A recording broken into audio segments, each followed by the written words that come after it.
દરેક જિલ્લાની જે પ્રમાણે ડેવલપમેન્ટ થાય છે અને તમે ત્યાં જઈને જુઓ તો સારી સારી કંપનીઓના બધા શોરૂમ, સારા સારા વેપાર ધંધા રોજગાર થઈ રહ્યા છે, પણ પાટણમાં એનું પ્રમાણ હું જે પ્રમાણે જોઉં છું એ ખૂબ ફક્ત ને ફક્ત એજ્યુકેશનલ અને મેડિકલના કારણે લોકો અહીંયા આવે છે અને બાકી નાના બિઝનેસ માટે, પરંતુ પાટણ શહેરમાં જે પ્રમાણેની ધંધા રોજગારની આવકો થવી જોઈએ એ અન્ય જગ્યાએ જે થાય તે પ્રમાણમાં નથી. એટલે એ કોઈને પાટણ આવવું હોય છે તો નથી આવતો. કેમ નથી આવતો પાટણ?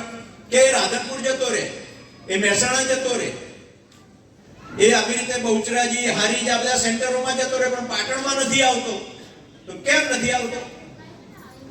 તો સામાન્ય મને લાગ્યું તો કે પાટણમાં આ જે ભાડે કરીને જે વાહનવાળા આવે છે ને એમને કેમ કે ભાઈ અમારે પાટણ ખરીદી કરવા જેવું છે, તું અમારા હંગાતે આવે, તો એ ના પાડે એ ભાઈ પાટણ નહીં, તને બીજા ક્યાંક લઈ જઈશું. કેમ? તો અમે પાટણમાં પ્રવેશ કરીએ છીએ તો પોલીસ વાળા પકડે છે, અમારી જોડે 500-1000 રૂપિયા લઈ લે છે, તો આવતા બંધ થયા છે. એક આ નાનું કારણ છે મિત્રો, એક નાનું કારણ પાટણના ધંધા રોજગારને કેટલી મોટી અસર કરી જાય છે. આ એક નહીં, આવા મારા મગજમાં તો 10-15 છે. મેં આ ઘણા લોકો જોડે ખૂબ શેર કર્યું છે, ખૂબ શેર કર્યું છે.